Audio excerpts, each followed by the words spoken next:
창세기 39장 20절부터 23절까지입니다.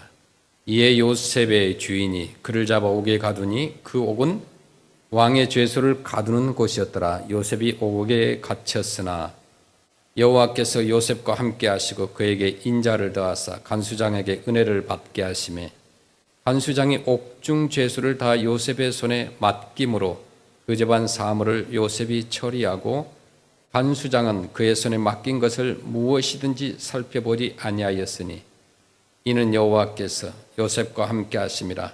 여호와께서 그를 범사에 형통하게 하셨더라. 아멘. 세상에는 수많은 길이 있습니다. 요세미리 가는 길이 있고 킹스 캐년, 또 LA, 세크라멘토, 또 여러 가지 길들이 많이 있습니다. 그런데 오늘은 그런 길보다도 하나님이 주시는 형통의 길이 무엇인가, 형통의 삶이 무엇인가 우리가 본문을 통하여 살펴보기를 원합니다. 길이라는 제목의 시가 있습니다. 읽어드리겠습니다. 수많은 갈림길, 어지러운 세상 속에서 내가 가야 할 바른 길 어디일까? 방황할 때 사랑으로 먼저 내게 손 내밀어 주신 주님, 내 삶의 참된 이정표가 되어주셨네. 때로는 좁고 험하여 눈물 짓게 하는 길, 십자가의 그 무게가 어깨를 짓누를지라도 주님 가신 그 발자취 묵묵히 따라가며 내 영혼의 구원 향해 한 걸음씩 내딛네. 세상이 말하는 넓은 길, 유혹이 가득해도 진리 되신 주님만 따르는 이 좁은 길에서 영원한 생명과 참된 평안을 누리오니 이 길이 곧 나의 생명, 나의 소망이여라. 참 아름다운 시입니다. 오늘 보니까 성경 속에 요셉의 생애를 따라가다가 보면은 하나님께서 형통하게 하신다는 말이 우리가 흔히 생각하는 어떤 성공의 이미지와 얼마나 다를 수 있는지를 보게 됩니다. 오늘 본문에 우리가 읽었죠. 간수장, 감옥을 책임지는 사람은 그 손에 맡긴 것을 무엇인지 살펴보지 아니하였으니 이는 여호와께서 요셉과 함께 하심이라. 여호와께서 그를 범사에 형통하게 하셨더라 라고 했습니다. 여기 형통이라는 단어를 주의 깊게 보아야 됩니다.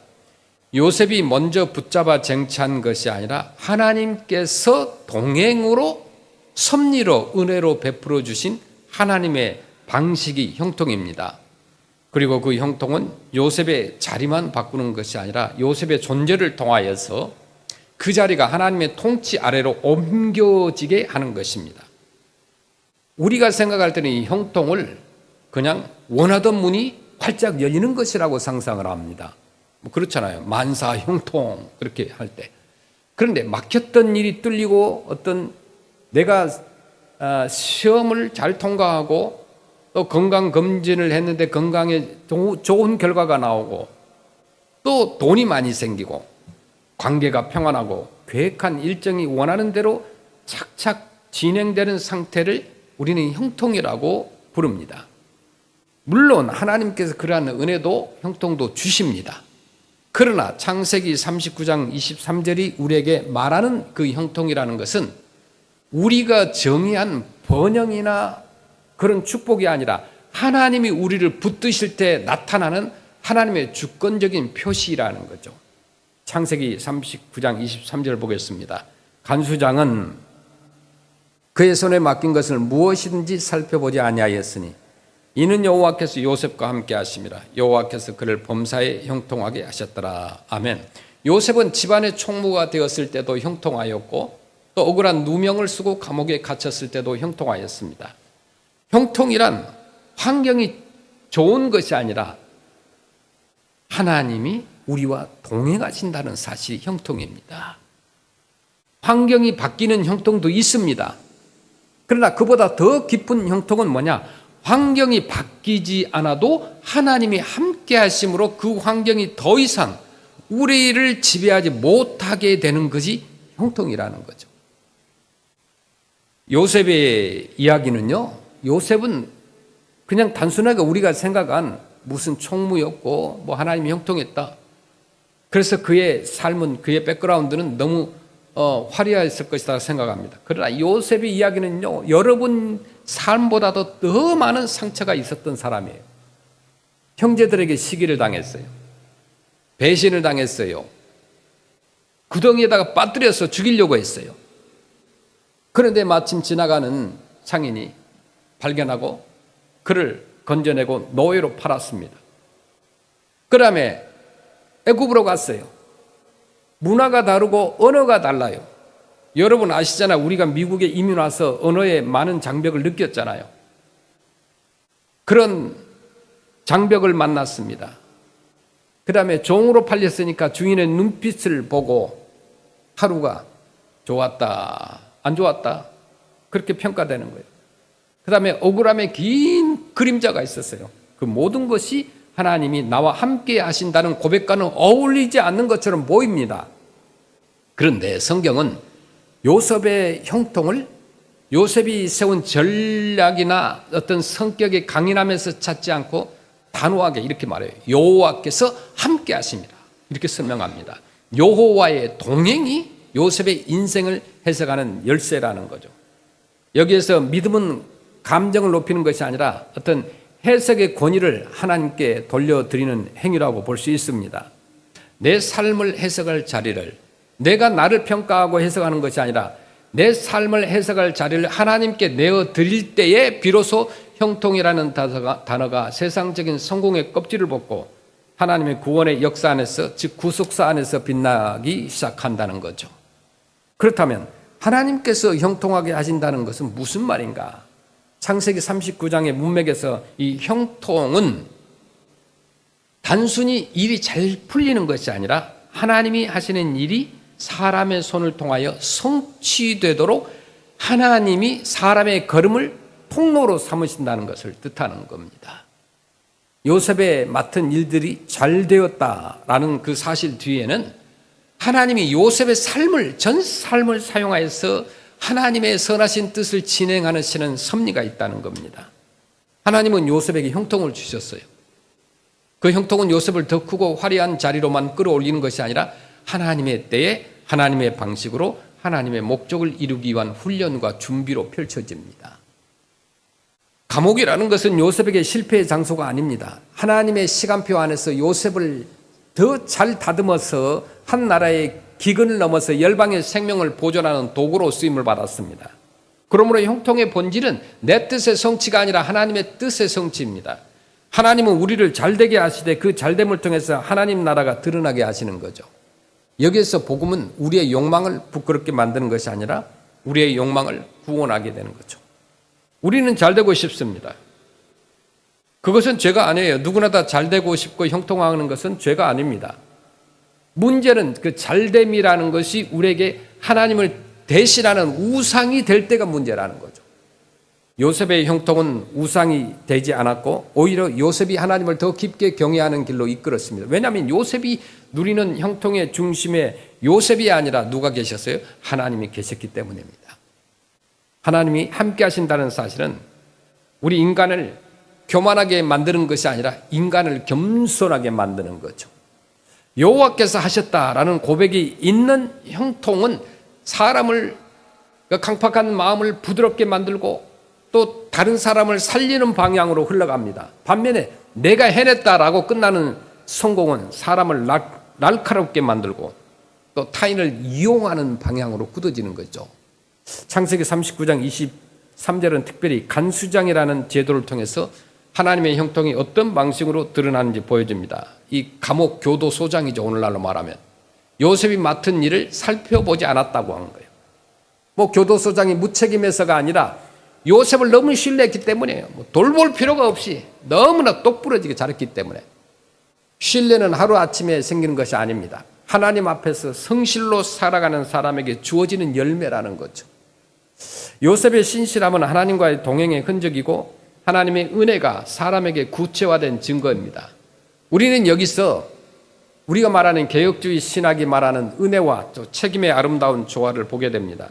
하나님이 주권적으로 함께 하셔서 형통을 주시지만 그 형통은 요셉을 게으르게 만들지 않았습니다. 하나님이 함께 하신다는 은혜는 인간의 행위를 무력화시키는 것이 아니라 인간의 행위를 새롭게 하는 어떤 생기라는 거죠. 하나님이 함께 하실수록 요셉은 더 성실했어요. 더 정직했고 더 충실하게 살아갔습니다. 은혜라는 것은 책임을 제거하지 않고 책임을 구원하는 거예요. 은혜는 책임을 지는 삶이 되게 만듭니다. 책임이 업적이 되어서 교만하게 되는 길을 끊고 책임이 감사가 되는 길을 여늡니다. 그러나 우리는 마음속으로 이렇게 반문할 수 있어요. 주님, 감옥이 형통입니까? 아니, 억울한 누명이 형통입니까? 하나님이 함께 하신다면 왜 하나님이 요셉을 그 자리에서 당장 꺼내지 않으십니까? 라고 반문할 수 있어요. 그런데 이 질문이라는 것은 신앙의 실패가 아니라 신앙이 진실해지고 싶어하는 마음의 울림이라고 볼 수 있어요. 성경은 이런 질문을 억누르지 않고 오히려 십자가 앞에서 정직하게 끌어옵니다. 요셉의 감옥은 십자가의 그림자를 가지고 있습니다. 요셉을 잘 생각하면 신약시대 예수 그리스도를 떠오를 수 있어요. 예수 그리스도께서도 억울한 고난을 당하셨죠. 또 죄 없으신 분이 죄인의 자리에 내려가셨고 사람들이 만든 법정에서 정죄를 받으셨습니다. 그리고 억울함 한복판에서 하나님은 가장 큰 형통, 가장 깊은 구원, 가장 넓은 생명의 길을 여셨습니다. 하나님이 형통하게 하신다는 말은 하나님이 우리를 고난에서 항상 즉시 건져내신다는 말이 아니에요. 오히려 하나님은 때로 고난을 통과하게 하심으로 우리를 건져내십니다. 고난을 제거하는 구원도 있지만은 고난 속에서 하나님을 잃지 않게 하시는 구원이 있습니다. 그리고 그것이 더 깊어요. 왜냐하면 고난의 환경이 바뀌지 않아도 흔들리지 않는 생명의 뿌리를 갖게 되기 때문에 그런 것입니다. 요셉에게 형통이라는 것은 하나님이 나를 사랑하신다라는 증거로서의 편안함이 아니라 하나님이 나를 사용하신다라는 증거로서의 훈련이기 때문에 사랑은 편안함으로만 나타나지 않아요. 사랑은 목적을 가진 돌봄으로 나타납니다. 하나님은 사랑하시기에 우리를 단지 고통 없이 살게만 하지 않으시고 하나님의 아들 즉 예수님의 형상을 담게 하신다는 거죠. 그것이 성도의 궁극적인 형통이에요. 형통. 그 형통은 세상이 알아주지 않아도 사라지지 않습니다. 감옥에서도 어떤 병실에서도 상실감에 빠져있는 자리에서도 주님이 함께 하시면 그 자리는 끝이 아니라 과정이 되는 거죠. 하나님은 결과에서만 일하지 않고 과정에서도 일하세요.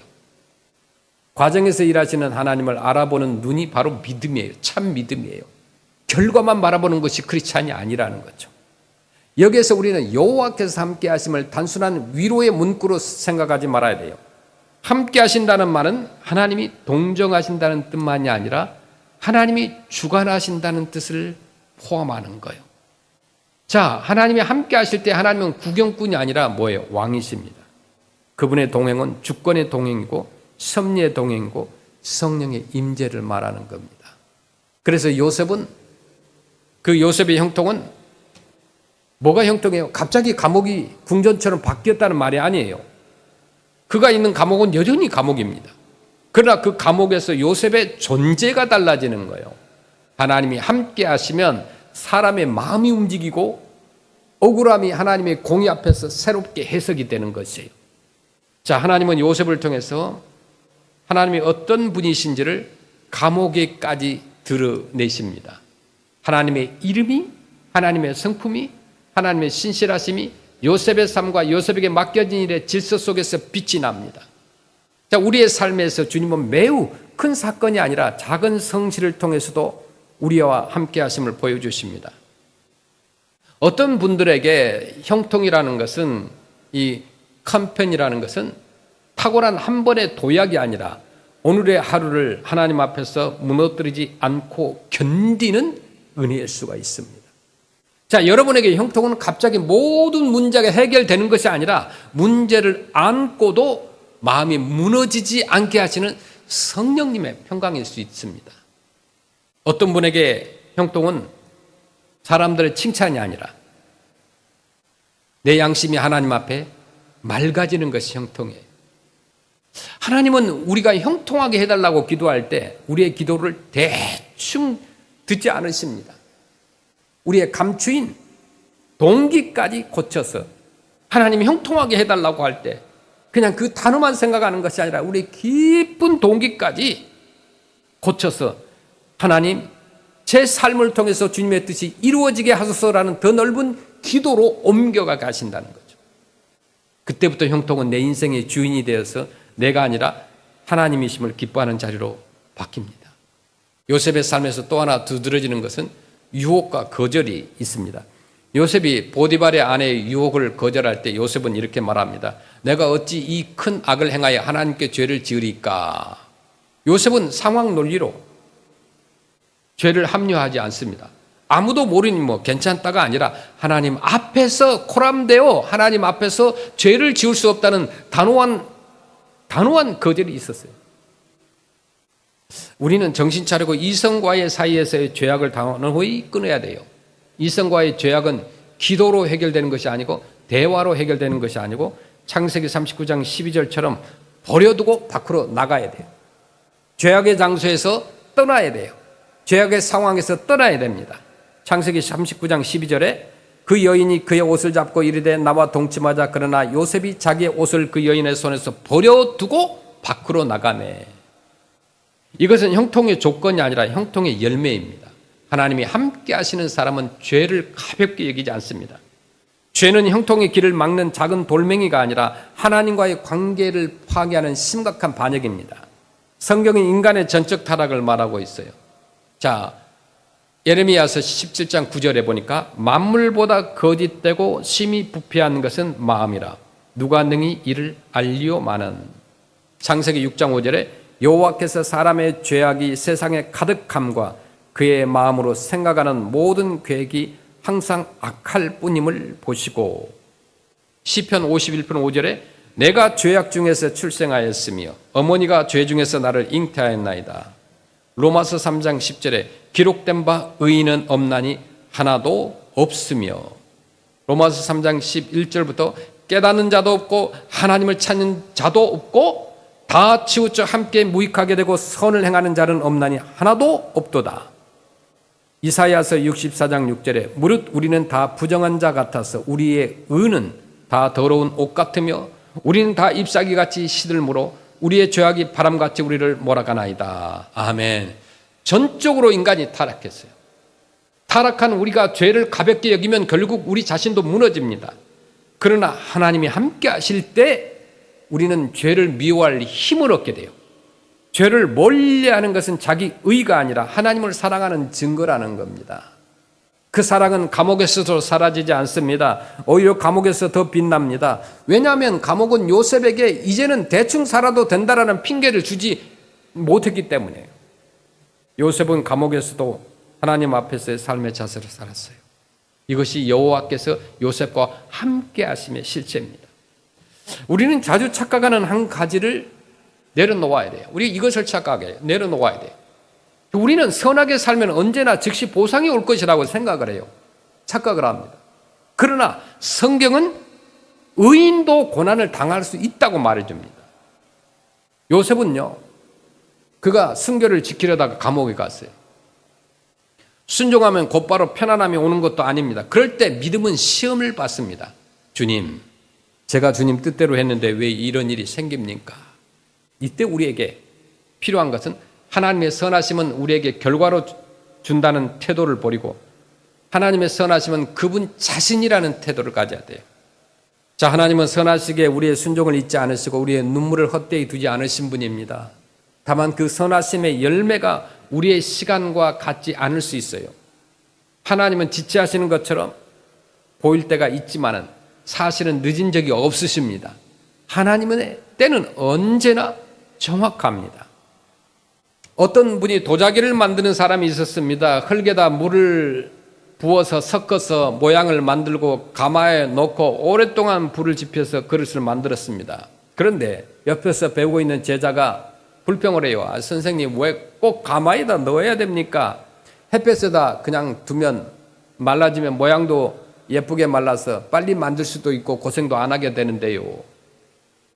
선생님은 말없이 햇볕에 말린 그릇을 제자에게 손으로 눌러보라고 그랬어요. 제자가 그 그릇을 누르니까 그릇이 부셔졌습니다. 그 선생님이 이번에는 가마에서 꺼낸 그릇을 제자에게 주면서 세게 누르라고 했어요. 그런데 그릇은 부서지지 않았습니다. 선생님이 제자에게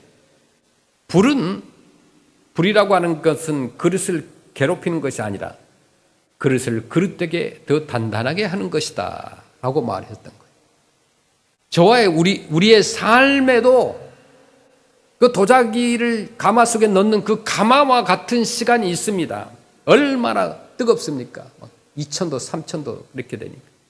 불같은 시간이 우리 인생에 있어요. 그때 우리는 하나님이 나를 버리셨나라고 생각하지만 하나님은 그 시간을 통해서 우리를 형통한 그릇으로, 즉 하나님의 뜻을 담아서 전하는 그릇으로 빚으신다는 거예요. 감옥 같은 시간은 우리의 실패가 아닙니다. 하나님은 우리를 쓰시기 위한 성화의 과정일 수가 있습니다. 물론 모든 고난을 무조건적으로 미워할 수는 없습니다. 고난은 아픕니다. 어떤 고난은 부당해요. 애매한 고난이 있어요. 그러나 그 하나님은 그 부당함을 그냥 두지 않으시고 그 속에서도 주님의 자녀를 버리지 않으신다는 것. 하나님은 불 가운데서도 우리와 함께 하신 줄로 믿습니다. 그래서 우리 크리스찬들은 불이 없으니까 형통한 것이 아니라, 불같은 시험이 없어서 형통한 것이 아니라 불 가운데서도 주님이 계시니까 형통할 것이라고 고백하는 사람이 크리스찬입니다. 창세기 39장 23절에 간수장은 그의 손에 맡긴 것을 무엇이든지 살펴보지 아니하였으니 이는 여호와께서 요셉과 함께 하심이라. 여호와께서 그를 범사에 형통하게 하셨더라. 아멘. 이 말씀 가운데 형통이라는 것은 또한 공동체적 의미가 있습니다. 요셉이 형통할 때 요셉이 이익을 얻는 것이 아니라 감옥의 질서가 세워졌어요. 맡겨진 사람들이 보호를 받고 일이 제대로 해결되고 간수장은 마음의 짐을 내려놓습니다. 하나님이 한 사람과 함께 하시면 그 한 사람을 통해서 막 주변이 살아나요. 변화돼요. 바뀌어요. 이것이 크리스찬들의 사명이에요. 크리스찬 한 명이 어느 곳에 있으면 막 그 주변이 바뀌는 거예요. 하나님은 우리 크리스찬을 개인적인 행복의 울타리에 가두어 주지 않고 세상 가운데 빛과 소금으로 세워주셨습니다. 그러므로 형통이라는 것은 내 혼자만 잘 되는 복이 아니라 내가 있는 자리에서 하나님의 나라가, 그 향기가, 그리스도의 향기가 퍼져지는 축복이라는 거죠. 우리가 머물고 있는 직장에서, 또 가정에서, 병원에서, 아니면 노년에 고요한 하루에서 하나님은 성도를 통해서 작은 형통을 흘러보내신다는 겁니다. 말 한마디가 살리고 기도가 분위기를 바꾸고 정직이 신뢰를 만들고 겸손이 갈등을 누그러뜨립니다. 세상은 그것을 대단치 않은 것이라고 말할지 모르지만 하나님은 그 작은 순종을 통해서 큰 섭리를 이루시는 거예요. 또한 우리는 요셉의 형통이 언약의 말씀 위에 있다는 사실을 잊지 말아야 됩니다. 창세기는요, 아브라함에게 주신 언약, 곧 땅과 자손의 축복, 약속이 어떻게 역사 속에서 이어지는지를 말씀해 주고 있습니다. 요셉의 인생을 보면 개인 드라마가 아니라 언약의 계보 속에 놓여 있습니다. 하나님은 그 언약을 잊지 않으신 분이에요. 하나님이 하신 말씀을 하나님이 지키십니다. 그래서 하나님의 신실하신 언약함에 확실함이 있어요. 그러면 우리는 형통이라는 것을 구할 때 막연한 긍정이 아니라 언약의 하나님께 나아가야 되는 거죠. 그리고 그 언약은 궁극적으로 예수 그리스도 안에서 성취됩니다. 요셉이 가족을 살리고 또 민족을 살린 것처럼 예수 그리스도께서는 십자가와 부활로 이 땅의 죄인들을 살리고 열방을 살리신 분이라는 겁니다. 그래서 요셉의 형통이라는 것은 예수 그리스도의 형통을 예표하는 거예요. 중요한 것은 그리스도의 형통은 십자가를 지나서 부활로 드러났다는 점입니다. 하나님은 가장 어두운 자리에서 가장 찬란한 구원을 여십니다. 그러므로 우리는 지금 고난의 십자가를 지고 있다는 사실로 하나님이 나를 버리셨다고 생각하면 안 돼요. 오히려 십자가는 하나님이 우리를 예수 그리스도의 길로 이끄신다는 표시일 수 있습니다. 그 길 끝에는 반드시 부활의 빛이 있습니다. 그 부활의 빛은 때로는 역사 속의 변화로, 때로는 그 내면의 새로움으로, 때로는 죽음 이후의 영광으로 나타납니다. 그래서 하나님은 하나님의 자녀를 반드시 영화롭게 하신다는 거죠. 이것이 우리 크리스찬의 궁극적인 형통입니다. 그러면 오늘 우리에게 하나님께서 형통하게 하시는 길은 구체적으로 무엇이냐 이거예요.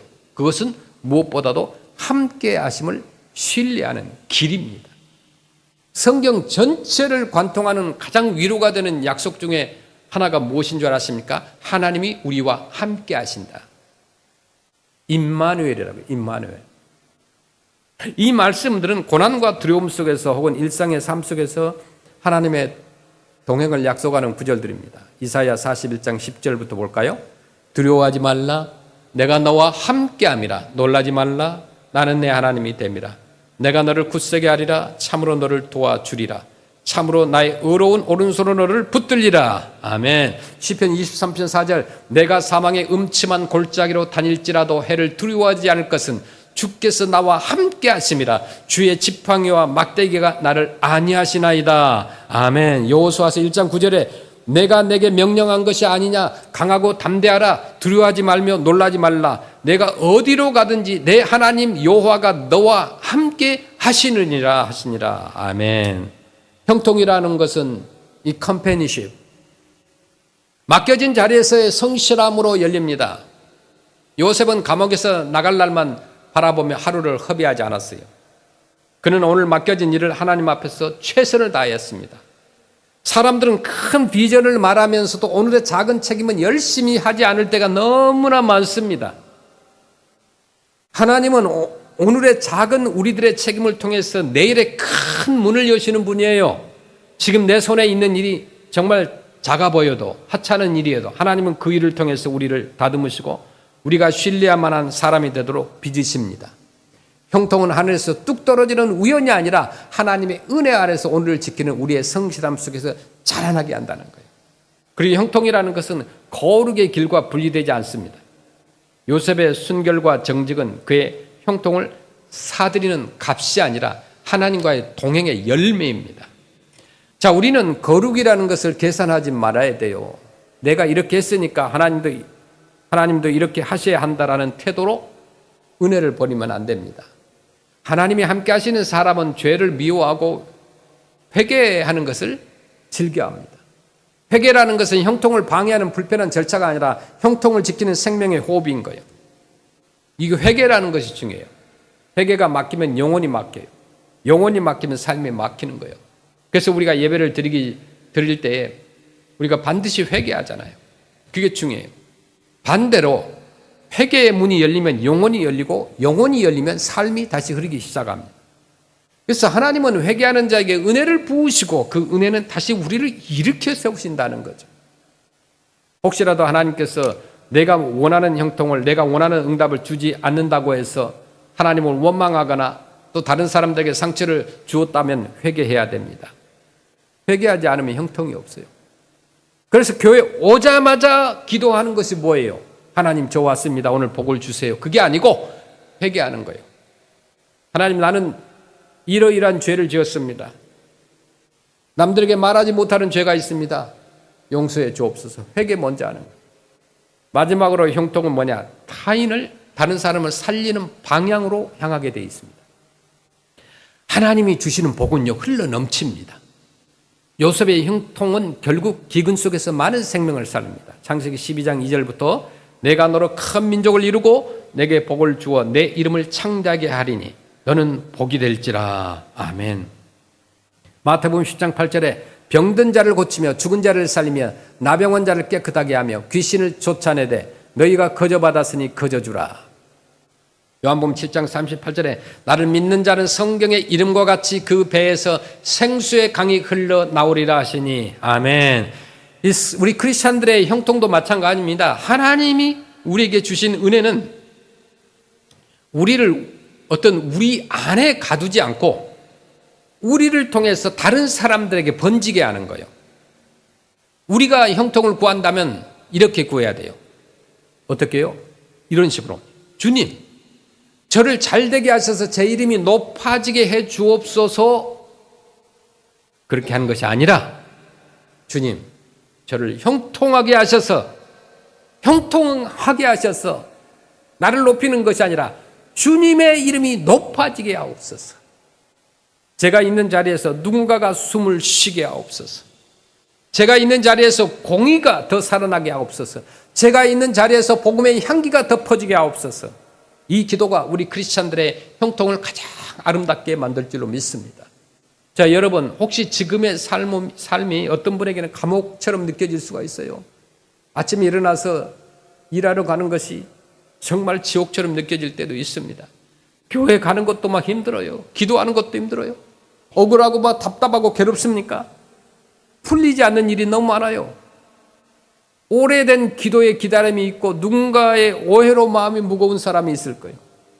오늘의 말씀은 그 자리에서, 그 고통에서 하나님은 항상 우리와 함께 하신다고 말합니다. 그리고 하나님이 함께 하신다는 방식은 단지 마음을 달래는 위로가 아니라 그 고통의 자리에서부터 하나님의 나라를 만드는 능력이 되는 거죠. 고린도전서 4장 20절 보겠습니다. 하나님의 나라는 말에 있지 아니하고 어디에? 오직 능력에 있습니다. 아멘. 누가복음 10장 9절에 거기 있는 병자들을 고치고 또 말하기를 하나님의 나라가 너희에게 가까이 왔다 하라. 사도행전 1장 8절에 오직 성령이 너희에게 임하시면 너희가 권능을 받고 예루살렘과 온 유대와 사마리아와 땅까지 이르러 내 증인이 되리라 하시니라. 아멘. 요셉의 손을 붙잡은 것은 쇠사슬이었지만은 사실은 요셉의 삶을 붙잡고 계신 분은 여호와 하나님이셨다는 거예요. 저와 여러분들의 손이 현재 어떤 상황에 묶여 있는 것처럼 보일지라도 우리의 삶 전체를 붙드시는 분이 하나님이심을 믿으시기를 축원합니다. 하나님은 하나님의 자녀를 결코 놓질 않아요. 하나님의 손은 창조의 손이고 십자가의 손이고 부활의 손입니다. 하나님은 오늘 우리에게 조용히 물어요. 너는 지금 나를 믿느냐, 신뢰하느냐? 하나님은 우리가 형통을 말할 때 그 형통을 단지 바라는 것으로 끝내지 않게 하십니다. 하나님은 형통을 기도를 어떤 성실함으로, 성실함은 신뢰로, 신뢰를 사명으로 이어지게 하시는 거예요. 오늘도 맡겨진 하루를 하나님 앞에 사시길 바랍니다. 상처 때문에, 억울함 때문에 마음이 거칠어지지 않도록 성령님께 기도해야 돼요. 작은 정직함을 포기하지 말아야 돼요. 작은 친절을 아끼지 말아야 돼요. 작은 기도를 끊지 말아야 돼요. 하나님이 함께 하시면 즉 작은 것들이 모여서 하나님의 큰 일을 이루는 길이 된다는 겁니다. 요셉의 이야기는 결국 하나님이 바꾸신다는 얘기예요. 사람의 악을 선으로 바꾸고 억울함을 구원의 통로로 바꾸시고 감옥을 준비의 자료로 바꾸시고 한 사람의 눈물을 많은 사람의 생명으로 연결하도록 바꾸시는 거예요. 이것이 하나님의 형통이라는 거예요. 여러분, 오늘의 자리에서 낙심하지 마시길 바랍니다. 하나님은 지금도 함께 하신 줄로 믿습니다. 그리고 함께 하시는 하나님은 지금도 우리를 형통하게 하신 분이에요. 우리의 눈에는 느린 것 같아요. 뭐 작아 보일지라도 하나님은 계속해서 일하고 계세요. 하나님은 오늘도 이 세대와 다음 세대를 통해서 주님의 뜻을 이루십니다. 그 뜻은 선하고 거룩하고 마침내 영화롭습니다. 그 길 끝에서, 그 길 끝에서 우리는 이렇게 고백을 해요. 여호와께서 함께 하셨고 여호와께서 다 이루셨습니다. 이런 고백이 우리의 생애를 은혜로 채울 것을 믿습니다. 하나님께서 우리의 찬송과 우리의 복음의 발걸음을 형통하게 하실 것을 믿습니다. 주님 안에서 우리 모두가 형통하기를 간절히 주의 이름으로 축원합니다.